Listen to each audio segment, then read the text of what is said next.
Hello friends, बढ़ते हैं आज की हमारी कहानी की तरफ। किस्मत वाली भाग 4। साथ ही अगर कहानी पसंद आती है तो वीडियो को लाइक करें, शेयर करें और मेरे चैनल ढेर सारी कहानियां को सब्सक्राइब कर लें। तो आइए शुरू करते हैं। पूनम और प्रतीक धीरे धीरे बड़े हो रहे थे। स्कूल से दोनों ही अव्वल दर्जे के साथ पास होकर निकले। इसी खुशी में अर्पिता और सतीश ने उन दोनों के लिए दिन में पूजा और रात में पार्टी रखी, जिसमें उन दोनों के सारे दोस्त घर आए। अर्पिता और सतीश सभी बच्चों के साथ खुलकर मिले और उनके उम्र के बीच के फासले को भूलकर सबसे दोस्ताना व्यवहार बनाने की पूरी कोशिश की। पूनम को जहां अकाउंट में दिलचस्पी थी, वहीं प्रतीक को साइंस में। दोनों ही अलग अलग दिशाओं में थे।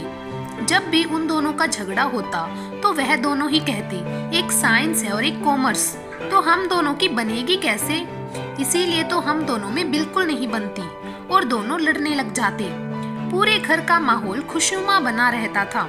दोनों बच्चों की शरारतों से पूरा घर गूंज उठता था। प्रतीक ने अलग दाखिला लिया और पूनम ने अलग। इस तरह दोनों भाई बहन अकेले पड़ गए। पूनम कुछ दिनों तक तो कॉलेज गई, लेकिन उसके बाद उसने कॉलेज जाने में आनाकानी करनी शुरू कर दी। अर्पिता को समझ नहीं आया कि जिस कॉलेज में जाने के लिए पूनम उतावली थी, अब वह उसी कॉलेज में क्यों नहीं जाना चाहती। आगे पढ़ने का और डॉक्टर बनने का उसका जो सपना था, उसे वो ऐसे ही बीच में कैसे छोड़ देगी। पूनम की दादी वैसे ही उसकी आगे की पढ़ाई के खिलाफ थी। ऐसे में उनका खुश होना तो जाहिर सी बात थी। उन्होंने कहा, क्या करेगी बेटी को ज्यादा पढ़ा लिखा कर, बाद में तो फिर चूल्हा चौका ही देखना है, बच्चे ही तो संभालने हैं। कितनी भी बड़ी अफसर बन जाए, फिर भी घर आकर उसे वही सब करना है जो तू करती है। कुछ नहीं बदलेगा। इससे बेहतर है बेटी को घर के काम काज सिखा। ससुराल जाएगी तो काम आएगा, वरना उसकी सास उसे ताने देगी और साथ में तुझे भी भला बुरा सुनाएगी। लेकिन ये सब अर्पिता को मंजूर नहीं था। अर्पिता के बार बार पूछने पर पूनम ने उसे बताया, मोहल्ले के ही कुछ लड़के मुझे आते जाते छेड़ते हैं माँ। जब तक प्रतीक मेरे साथ था, किसी की हिम्मत नहीं थी कि मेरी तरफ नजर उठाकर भी देखे। सब डरते थे उसके गुस्से से। लेकिन सबको पता है कि प्रतीक ने किसी और कॉलेज में एडमिशन लिया है और मैं अकेली हूँ। जिस तरह वो लोग बातें करते हैं, मेरा बिल्कुल भी मन नहीं करता उस रास्ते से गुजरने को, और कॉलेज जाने के लिए वही एक रास्ता है। अर्पिता को सारी बातें समझते देर नहीं लगी।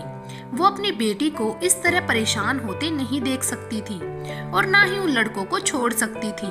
उन लड़कों को सबक सिखाना जरूरी था। अर्पिता उन सभी लड़कों को जानती थी।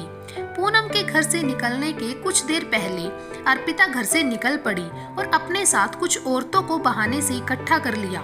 पूनम तैयार होकर कॉलेज के लिए निकली तो मोहल्ले के बाहर वही लड़के जो हमेशा पूनम को छेड़ा करते थे, उन्होंने फिर से पूनम को परेशान करना शुरू कर दिया। पूनम से जब बर्दाश्त नहीं हुआ तो वो मुड़ी और वापस आकर एक लड़के के गाल पर खींचकर तमाचा मारा। वह लड़का गुस्से में पूनम पर हाथ उठाने के लिए खड़ा हुआ तो उसके दोस्तों ने उसे रोक लिया। पूनम ने उस लड़के को घूर कर देखा और वहां से निकल गई। लेकिन उसी वक्त अर्पिता ने उनमें से एक लड़के का कॉलर पकड़ा और अपनी तरफ खींच लिया। अर्पिता उस वक्त अकेली नहीं थी, उसकी पूरी पलटन वहां थी, जिन्होंने पूनम और उन लड़कों के बीच हुई सारी बातें सुनी भी और सारा तमाशा देखा भी। उन सारे लड़कों की नजर जब अपने पीछे खड़ी अर्पिता और उनके साथ खड़ी औरतों पर गई तो उन सबकी सिट्टी पिट्टी गुम हो गई। वहां खड़ी सारी औरत उन सभी लड़कों की मम्मियां थी। अपनी अपनी माँ को वहां देखकर उन सब ने नजरें झुका ली तो उनमें से एक की माँ ने कहा, यहाँ खड़े होकर तुम लोग ये सब करते हो? अपने ही मोहल्ले की बहन बेटियों की इज्जत इस तरह से उछालते हो? अरे पूनम बहन लगेगी तुम्हारी। अपनी ही बहन के साथ इस तरह कोई छेड़खानी करता है? अरे अपनी बहन तो क्या, किसी भी लड़की के साथ छेड़खानी की जाती है? कल को तुम्हारी बहन को कोई छेड़ेगा तो तुम्हें कैसा लगेगा? अर्पिता अपने दोनों हाथ फोल्ड करते हुए बोली, तुम लोगों की वजह से पूनम कॉलेज नहीं जाना चाहती। तुम्हें एहसास भी है कि तुम लोगों की वजह से किसी पर क्या गुजरती होगी।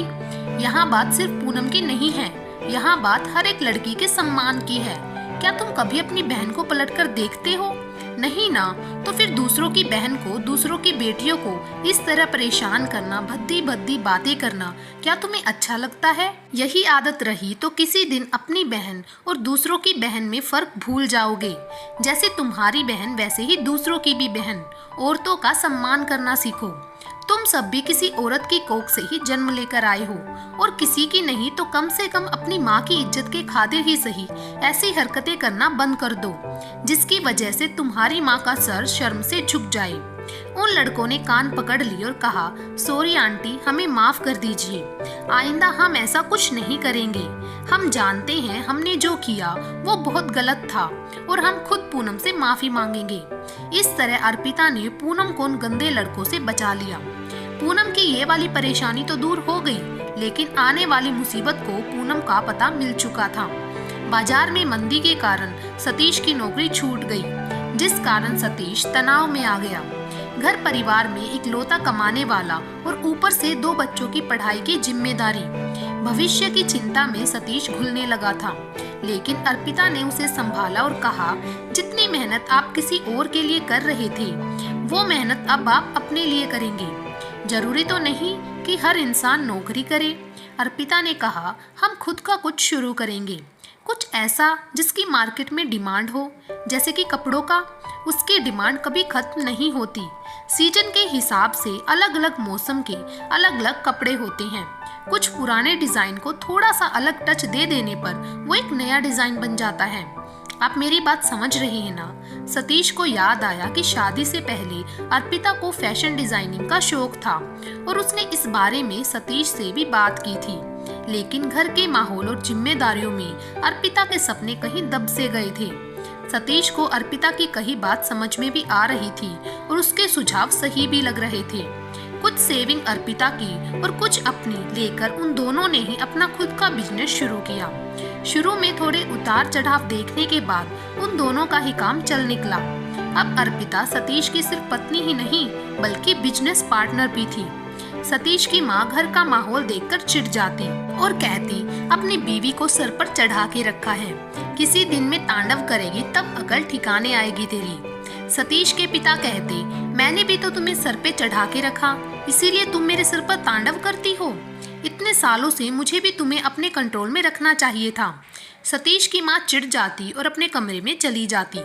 सतीश और अर्पिता मुंह दबाए हंस पड़ते। पूनम के कॉलेज में अब किसी तरह की कोई परेशानी नहीं थी और उसकी पढ़ाई काफी अच्छी चल रही थी। कॉलेज के आखिरी साल इंटर कॉलेज कंपटीशन होना था, जिसके लिए पूनम काफी ज्यादा खुश थी। प्रतीक भी इस इंटर कॉलेज कंपटीशन में पार्टिसिपेट कर रहा था। प्रतीक जहां खेल कूद में था, वहीं पूनम डांस में दूसरों को टक्कर देने की तैयारी में लगी हुई थी। आखिर वो दिन भी आया जब फाइनल रिजल्ट आना था। सबसे खूबसूरत डांस के लिए पूनम के कॉलेज की तरफ से पूनम ने खिताब जीता और अपने कॉलेज की तरफ से प्रतीक की पूरी टीम ने बाजी मारी। सतीश और अर्पिता बेहद खुश थे और पुरस्कार वितरण देखने वो दोनों खुद गए थे। पूनम दौड़कर अपने माँ पापा के गले लग गई। पूनम ने अपनी ट्रॉफी अपनी माँ को पकड़ाई और कहा, माँ मैं चेंज करके आती हूँ, फिर घर चलेंगे। और वो चेंजिंग रूम की तरफ बढ़ गई। प्रतीक अपने माँ पापा को अपने दोस्तों से मिलवाने लगा। पूनम रेस्ट रूम की तरफ बढ़ ही रही थी कि तभी किसी ने उसका रास्ता रोक लिया। पूनम को उसकी ये हरकत अच्छी नहीं लगी, फिर भी शांत लहजे में उसने कहा, यह क्या बदतमीजी है, इस तरह मेरा रास्ता रोकने का क्या मतलब है। वह लड़का जो पूनम की ही उम्र का था, उसने कहा, मेरा नाम अनुराग है, अनुराग सिंह। पूनम ने एक बहु उचकाई और कहा, तो मैं क्या करूं? तुम जो भी हो, अपना नाम क्यों बता रही हो? मुझे क्या करना है तुम्हारे नाम से? मेरा रास्ता छोड़ो, मुझे जाना है। कहते हुए पूनम ने उसका हाथ झटका और वहां से जाने के लिए आगे बढ़ी। लेकिन अनुराग ने उसकी कलाई पकड़ ली और अपनी तरफ खींचते हुए बोला, दिल आ गया है तुझ पर, चल मेरे साथ। पूनम ने अपनी कलाई छुड़वाने की कोशिश करते हुए कहा, तेरे साथ कहाँ जाना है? तेरी मम्मी के घर? अनुराग ने बड़ी बेशर्मी से कहा, मम्मी के घर नहीं, लेकिन पापा का होटल जरूर है, तुझे पहले वहाँ ले चलता हूँ। पूनम ने झटके से अपना हाथ छुड़ाया और खींचकर एक झन्नाटेदार थप्पड़ उसके गाल पर रसीद कर दिया। अनुराग अपना गाल सहलाता गया और पूनम वहाँ से चली गई। अनुराग के कुछ दोस्त आए और कहा, भाई ये तो तीखी मिर्च है, कहो तो इसे उठा लें। अनुराग एक शैतानी मुस्कुराहट के साथ बोला, नहीं रे, माँ कहती है औरतों और लड़कियों की इज्जत करनी चाहिए, जबरदस्ती नहीं करते। लड़की जब तक अपने से चलकर ना आए मजा नहीं आता। उसके दोस्त ने कहा, लेकिन भाई जैसे इसके तेवर हैं, तुझे लगता है ये तेरे पास आएगी कभी? अनुराग बोला, आएगी, जरूर आएगी। आज तक कोई लड़की मुझे ना नहीं बोल पाई है। जिसने भी बोला है वो लौट कर वापस मेरे पास ही आई है। ये जो अभी मुझे थप्पड़ मार कर गई है ना, इस पर मरहम लगाने ये खुद आएगी। अनुराग अपना गाल सहलाते हुए वहां से निकल गया। उसके गाल पर पूनम की 5 उंगलियां छप चुकी थी। अपनी इंसल्ट का बदला लेने के लिए उसने एक प्लान बनाया, जिसमें उसने अपने दोस्तों को भी शामिल किया। पूनम ने अपने कपड़े बदले और सारा सामान समेटकर अपनी माँ के पास आई। अर्पिता काफी देर से उसका इंतजार कर रही थी। उसने पूछा, पूनम बेटा, बहुत देर लगा दी आपने, कहाँ रह गई थी? सतीश ने कहा, अर्पू तुम बेवजह परेशान होती रहती हो। अरे कोई दोस्त मिल गई होगी, उसी के साथ बातें करने लगी होगी। वैसे भी लड़कियां बातें करने में एक्सपर्ट होती हैं। वैसे पूनम बेटा, इस भीड़ में अगर कोई ऐसा खास हो तो तुम उसे मुझसे मिलवा सकती हो। पूनम मुस्कुरा कर बोली, ऐसा कुछ नहीं है पापा, बस थोड़ी भीड़ ज्यादा थी इसीलिए थोड़ा टाइम लग गया। ऐसा वैसा कुछ नहीं है, आप बेवजह सोच रही हैं। अब घर चलें? सतीश ने पूनम का बैग गाड़ी में रखा और सभी वहां से हंसते हुए अपने घर की तरफ निकल पड़े। अनुराग पूनम को जाते हुए देखता रहा और फिर अपने दोस्त से बोला, जल्दी से इस लड़की का नंबर निकलवा, इसे एक मैसेज भेजना है, फिर देखना किस तरह ये लड़की मेरे पास भागी चली आती है। कहकर वो हंस पड़ा और वहां से चला गया। आज की कहानी को यहीं पर समाप्त करते हैं। भाग नंबर 5 में देखेंगे कि आखिरकार उस मैसेज में ऐसा क्या था जिसके दम पर अनुराग ये कह रहा था कि पूनम उसके पास भागकर चली आएगी। तब तक के लिए हमसे ऐसे ही जुड़े रहें और ऐसे ही प्यार बनाए रखें। Thank you.